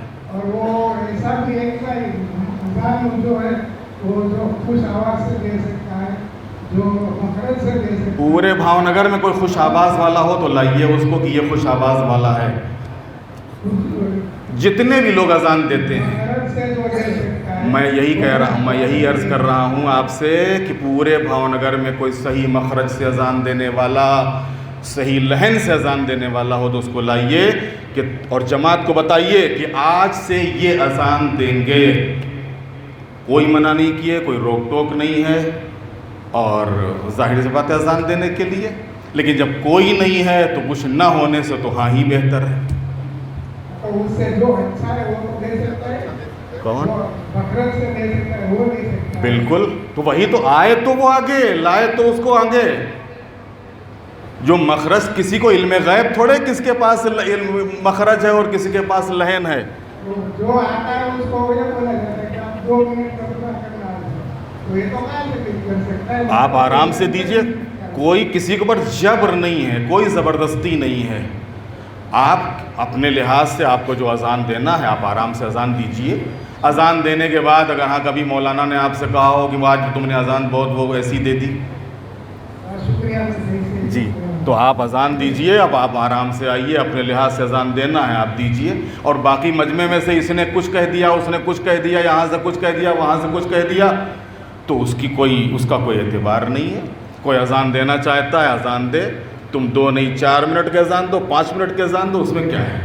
ہاں اچھے لہجے میں ہونا چاہیے، اچھی آواز میں ہونا چاہیے، بالکل صحیح ہے. لیکن ماہ مبارک رمضان میں روزہ داروں کا خیال بھی رکھنا چاہیے، یہ بھی ہے روایتوں سے ثابت. دیکھیے پہلا جو ان کا سوال ہے کہ غصہ اور شجاعت، غصہ اور شجاعت یہ دونوں، دیکھیے شجاعت الگ چیز ہے. جب غصہ کنٹرول، شجاع اسی کو کہا جاتا ہے جس کو غصہ آتا ہو. لیکن فرق اتنا ہوتا ہے کہ جو غصے کو ضبط نہیں کر پاتا اس کو بہادر نہیں کہا جاتا ہے، اور اسی بنیاد پہ وہ ظالم کہلاتا ہے. اور جہاں کے اوپر غصے کو ضبط کر لیا جاتا ہے اسی کو شجاع کہا جاتا ہے، اسی کو بہادر کہا جاتا ہے. جس کا بہترین نمونہ اور بہترین مثال خود مولا امیر المومنین کی ذات اور ائمہ معصومین علیہ السلام کی ذات ہے. یہ دونوں ایک دوسرے کی ضد ہیں، غصہ اور شجاعت. کبھی کبھی کیا ہے کہ ہم یہ جو غصہ آتا ہے ہم سوچتے ہیں یہی بہادری ہے، اور غصے میں کسی کو مار دیا، غصے میں کسی کو گالی دے دی، غصے میں کسی کو کچھ کہہ دیا. نہیں، یہ بہادری نہیں ہے، یہ شجاعت نہیں ہے. شجاعت اس کو کہتے ہیں کہ جہاں کے اوپر آپ کے پاس پوری قوت ہو، طاقت ہو، اختیار ہو، پھر بھی آپ سامنے والے کے اوپر زیادتی نہ کریں، سامنے والے کے اوپر زیادتی نہ کریں. اور آپ کے اندر اتنی، اور شجاعت کسی کو مارنا یا کسی کے اوپر ظلم کرنے کا نام نہیں ہے. شجاعت ایک نفسانی، خود انسان کے اندر جو خصوصیتیں ہوتی ہیں، جو صفتیں ہوتی ہیں، جو کیفیتیں ہوتی ہیں، انہی میں سے ایک صفت کا نام ہے. اور شجاعت کا مطلب یہ ہوتا ہے کہ انسان کے اندر ہمت کا ہونا، حوصلے کا ہونا.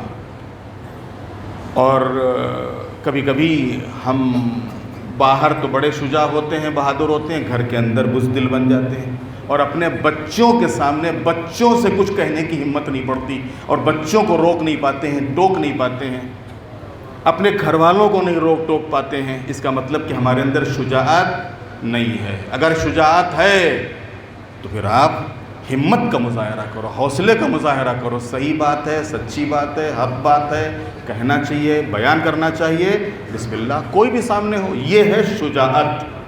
اور غصہ جیسے ہی آیا اور کسی کے پہ ہاتھ اٹھا دیا، کسی کو گالی دے دی، کسی کو مار دیا، یہ غصہ ہے. غصے کی بھی ایک اہمیت ہے، لیکن کب؟ جب اس غصے کو ضبط کر لیا جائے تب. غصہ معصومین کو بھی آتا تھا، لیکن معصومین کو جو غصہ آتا تھا وہاں کے اوپر شان یہ ہوتی تھی کہ یہ غصے کو ضبط کر لیتے تھے، غصے کو پی جاتے تھے. اسی وجہ سے اللہ نے ان کی تعریف کی ہے، والقاظمین الغیظ والعافین عن الناس واللہ یحب المحسنین. جو لوگ غصے کو ضبط کر لیتے ہیں، لوگوں کو معاف کر دیتے ہیں، اللہ ایسی نیکی کرنے والوں کو دوست رکھتا ہے. اب وہ دوسرا مسئلہ جو بتایا تھا 9 ربیع الاول یا 14 ربیع الاول کو اگر کوئی چلا جائے، دیکھیے انسان جو دنیا سے جاتا ہے اس کا جو حساب کتاب ہوگا وہ اس کے ایمان اور عقیدے کے لحاظ سے ہوگا، نہ کہ اس تاریخ اور اس دن اور اس وقت اور اس گھڑی اور اس جگہ کے لحاظ سے.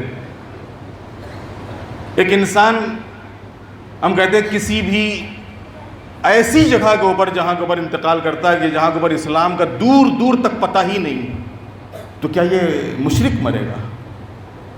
کیا یہ کافر مرے گا؟ اگر اس کے اندر ایمان ہے اور اس کے اندر عقیدہ اس کا صحیح، اللہ کو ایک مانتا ہے، رسول اللہ کو آخری رسول مانتا ہے، ائمہ علیہ السلام کی امامت اور ولایت کا اقرار ہے، وہ اگر کسی چرچ کے اندر، کسی گرجا گھر کے اندر، کسی مندر کے اندر بھی مرتا ہے تب بھی اس کی بخشش ہوگی، ایمان کے لحاظ سے ہے، عقیدہ۔ یہی چیز تاریخ اور دنوں کے اوپر ہے۔ ہاں یہ اور بات ہے کہ مثلا کچھ اوقات ایسے ہیں، کچھ تاریخیں ایسی ہیں، کچھ شب ایسی ہیں کہ جن کے لیے فضیلت بیان ہوئی ہے، اس میں فشار قبر میں تخفیف ہو جاتی ہے، کمی ہو جاتی ہے، یا فشار قبر اٹھا لیا جاتا ہے، لیکن کسی بھی تاریخ میں، اور ہم کو کسی بھی مومن کے لیے کہنا بھی نہیں چاہیے الیاذ باللہ کہ وہ دیکھو وہ ایسا تھا لہذا آج کی تاریخ میں گیا ہے، وہ دیکھو ایسا تھا لہذا آج کی شب میں گیا ہے، نہیں، بلکہ جو انسان کا ایمان ہوتا ہے، جو انسان کا عقیدہ ہوتا ہے، اسی ایمان اور عقیدے کے لحاظ سے اس کو جزا یا سزا ملے گی۔ السلام علیکم۔ علیکم السلام ورحمۃ میرا اللہ۔ سوال ہے قرآن کے اندر نماز میت کا علاوہ جو واجب نماز پڑھتے ہیں ظہر اثر اور مغرب عشاء کی، اس کے بارے میں آپ کا کیا کہنا ہے؟ اور جو کھانے کا وہاں پروگرام ہوتا ہے نیاز حسین کا قبرستان کے اندر، اس کے بارے میں کیا آپ کی رائے ہے؟ میری کوئی رائے نہیں ہے، میں جو کچھ بیان کرتا ہوں، جو کچھ وہی ہم نے کہا کہ معصومین علیہ الصلاۃ والسلام کی روایتوں اور حدیثوں اور ان ہمارے فقہا اور مراجع کے ذریعے سے جو مسائل ہم تک پہنچے ہیں، اسی کی بنیاد پہ میں رائے دے سکتا ہوں۔ میں خود صاحب رائے نہیں ہوں، صاحب رائے مجتہد ہوتا ہے، میں مجتہد نہیں ہوں، میں فقیہ نہیں ہوں، میں ایک ادنا صاحب طالب علم ہوں۔ اس سلسلے میں قبرستان میں نماز پڑھنا یا قبرستان میں کھانا پینا، یہاں پر اور سبھی جگہ کے اوپر اور بہت سی جگہوں کے اوپر، اگر کوئی جگہ اسی قبرستان میں الگ کر دی گئی ہے، جدا کر دی گئی ہے نماز کے لیے، کھانے کے لیے، باقی دوسری عبادات کے لیے، تو اس کا حکم قبر والا حکم نہیں ہے، قبرستان والا حکم نہیں ہے، اس کا حکم قبروں کے درمیان نماز پڑھنا، قبروں کے درمیان کھانا کھانا، ہاں یہ اس میں کراہیت ہے، اس کو مکروہ کیا گیا ہے۔ قبریں ہیں، آپ گئے درمیان میں، آپ نے بچھایا اور بچھانے کے بعد وہاں پر نماز پڑھ رہے ہیں، یا وہاں کے اوپر آپ کھا رہے ہیں، اس کو مکروہ کہا گیا ہے۔ لیکن اگر کوئی جگہ مخصوص کر دی گئی ہے نماز کے لیے، عبادات کے لیے، کھانے پینے کے لیے، تو وہاں پر نہ تو نماز میں کوئی کراہت ہے اور نہ ہی کھانے پینے میں کوئی کراہت ہے وہاں کے اوپر۔ السلام علیکم۔ علیکم السلام۔ اللہ کو جمیل بولتے ہیں کیونکہ اللہ نے سب پرندوں کو، انسانوں کو، پیڑ پودے کو سب خوبصورت بنایا ہے، سب کی نفس کی ہے، تو ہماری ذمہ داری کیا بنتی ہے جمیل ہونے کے بارے میں؟ ہمیں بھی کیسا رہنا چاہیے؟ اللہ کیا چاہتا ہے ہمارے سے؟ بہت خوب، بہت خوب، احسنت۔ سال گزشتہ جو مجلسیں تھیں اسی ماہ مبارک رمضان کی، اگر آپ کو یاد ہو تو ہمارا پہلا عشرہ اسماء الہی کے اوپر تھا، اللہ تعالیٰ کے ناموں کے اوپر، اور انہی ناموں میں سے ایک نام ہے جمیل۔ اور اس سلسلے میں آپ نے کہا کہ ہماری ذمہ داری کیا بنتی ہے؟ معصوم نے ارشاد فرمایا، اللہ جمیل و یحب الجمال، اللہ خود خوبصورت ہے، جمیل ہے، اور وہ خوبصورتی کو پسند کرتا ہے۔ خوبصورتی کیا ہے؟ خوبصورتی خالی چہرہ اور یہ داڑھی اور یہ خط اور یہ کالر والر لگا کے بیٹھنا نہیں ہے خالی خوبصورتی۔ جہاں ظاہری طور کے اوپر چہرے کے لحاظ سے، لباس کے لحاظ سے، باقی اور دوسرے لحاظ سے آپ کا ظاہر خوبصورت ہو، ظاہر اچھا ہو، ظاہر آپ کا دوسروں کو آپ سے ملنے کے اوپر، آپ سے قریب ہونے کے اوپر مجبور کر رہا ہو، وہی اصل ہے آپ کی روح، آپ کا نفس، آپ کا باطن۔ لہٰذا ہمارا باطن بھی اتنا ہی خوبصورت ہو، اتنا ہی حسین ہو۔ یہ باطن کب حسین بنتا ہے؟ باطن اس وقت حسین اور خوبصورت ہوتا ہے کہ جب وہ کام انجام دیے جاتے ہیں کہ جو اللہ کو پسند ہیں، ان کاموں کی بنیاد کے اوپر ہمارا باطن خوبصورت ہوتا ہے، ہمارے نفس کی اصلاح ہوتی ہے۔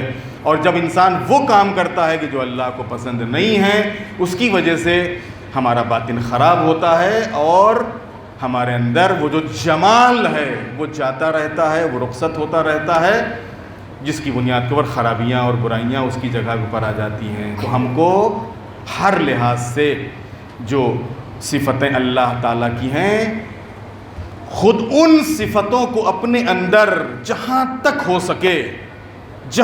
سکے اللہ رحم کرنے والا ہے، ہمارے اندر بھی یہ چیز ہونی چاہیے۔ اللہ کرم کرنے والا ہے، ہمارے اندر بھی یہ چیز ہونی چاہیے۔ اللہ بخشنے والا ہے، ہمارے اندر بھی یہ چیز ہونا چاہیے۔ اللہ درگزر کرنے والا ہے، ہمارے اندر بھی یہ چیز ہونی چاہیے۔ اللہ عطا کرنے والا ہے، ہمارے اندر بھی یہ چیز ہونی چاہیے۔ جو اللہ تعالیٰ کی صفات ہیں، اور یہ کب پیدا ہوتی، جیسے حدیث نہیں ہے کہ جو بھی بندہ اللہ تعالیٰ کی مکمل اطاعت کرتا ہے تو اللہ تعالیٰ اپنے صفات کا مظہر بنا دیتا ہے۔ کیا مطلب؟ یہ مظہر وہی ہوتا کا مطلب ہی یہی ہے کہ اس کے اعضاء اور جوارح سے حقیقت میں وہ جو الہی کام ہیں وہ اس کے اعضاء اور جوارح سے ظاہر ہوتے ہیں، اس کے ذریعے سے ظاہر ہوتے ہیں۔ یہ ہے اللہ کے صفات کا مظہر ہونا۔ بہت اچھا سوال ہے کہ اللہ اگر خوبصورت ہے، خوبصورتی کو پسند کرتا ہے تو ہم کو کیا کرنا چاہیے؟ تو ہم کو بھی اپنے کو خوبصورت بنانا چاہیے۔ اللہ خوبصورت ہے اور اللہ خوبصورت لوگوں کو پسند کرتا ہے۔ السلام علیکم۔ علیکم السلام۔ مولانا، یہ جو بولتے ہیں کہ ماہ رمضان میں شیطان کو باندھ دیا جاتا ہے، وہ یہ سب ہے کہ وہ اسلام میں ہے، شریعت میں ہے، یا صرف بڑی بنائی باتیں ہیں؟ جی احسنت۔ رسول اللہ نے شعبان کے آخری جمعے میں خطبہ دیا تھا، جس خطبے کا نام ہے خطبہ شعبانیہ۔ اسی خطبے میں حضور نے فرمایا ہے کہ دیکھو اس مہینے میں شیطان کو قید کر دیا گیا ہے، دعا کرو کہ دیکھو وہ تمہارے لیے آزاد نہ ہونے پائے۔ تو یہ کوئی منمانی یا بنائی ہوئی باتیں یا روایتیں یا کسی عام انسان کی چیزیں نہیں ہیں، بلکہ خود پیغمبر ختمی مرتبت اور معصومین علیہ السلام سے جو روایتیں آئی ہیں۔ شیطان کے قید ہونے کا مطلب کیا ہے؟ شیطان قید ہے، لیکن اس کے چیلے، اس کے چاپڑ، اس کی اولاد، اس کی نسل، ایسا نہ ہو کہ وہ سب آزاد ہو اور وہ سب ہم کو اذیتیں پہنچانے کے چکر میں ہوں کہ ٹھیک ہے باپ تو آج کل قید میں ہے لیکن ہم تم سے بدلہ لیں گے، ہمارے باپ تو آج کل باندھ دیے گئے ہیں لیکن ہم تم کو بتائیں گے۔ تو شیطان کے قید ہونے کا مطلب یہ نہیں ہے کہ ہم بالکل مطمئن ہو جائیں کہ شیطان قید میں ہے لہذا جو دل چاہے کرو، شیطان اپنے پاس آئے گا نہیں۔ جب بھی انسان اللہ سے شیطان کے قید ہونے کا مطلب یہ ہے کہ کیونکہ ماہ مبارک رمضان میں جب انسان روزہ رکھتا ہے، اللہ کی عبادت کرتا ہے، تو یہ ساری چیزیں سبب بنتی ہیں شیطان کے چنگل سے نکلنے کا اور اللہ سے قریب ہونے کا اور اپنے کو اس کے چنگل سے اور اس کی قید سے آزاد کرانے کا۔ لہٰذا اس وجہ سے کہا گیا کہ شیطان باندھ دیا جاتا ہے یا قید کر دیا جاتا ہے، اور یہ چیزیں روایتیں ہیں۔ جی ٹائم پورا ہو رہا ہے کیونکہ اس کے بعد قرآنی سوروں کی تلاوت بھی ہے، جوشن کبیر بھی ہے، لہٰذا جی نماز پڑھنے کے لیے کھڑے ہوتے ہیں تو جگہ رہنی چاہیے دونوں پینل کے بیچ پہ، کہ کئی جگہ پر ایک کی جگہ رہتی ہے کوئی اور کوئی ایک کی جگہ رکھ کر نماز پڑھتا ہے، تو شریعت کے حساب سے کیا ہے کتنی جگہ رہنی چاہیے؟ شریعت کے لحاظ سے جب انسان کھڑا ہو نماز کے لیے تو مستحب ہے، مستحب یہ ہے کہ ایک بالشت کا فاصلہ اس کے دونوں قدموں کے بیچ میں ہونا چاہیے، یعنی یہ جو قدم رکھے ہوئے ہیں ان دونوں قدموں کے درمیان میں ایک بالشت سے زیادہ کا فاصلہ نہ ہو۔ ہاں اب اگر وہ کھڑا ہو گیا ہے یا واقعاً تھوڑا سا فاصلہ ہو گیا ہے تو اس سے نماز باطل نہیں ہے، لیکن وہ بالکل اس طریقے سے کہ جیسے ہمارے دوسرے اسلامی بھائی بالکل ڈھیڑا پھیلا دیتے ہیں، ایسے بھی ڈھیڑا پھیلا کے نہیں کھڑا ہونا چاہیے۔ بس میں اپنے بیان کو آخری سوال ہے جی بسم اللہ۔ ہمارے یہاں ایسا ہے، کچھ لوگ ایسا بولتے ہیں کہ جب ہم کسی کو رمضان کا چاند ہوتا ہے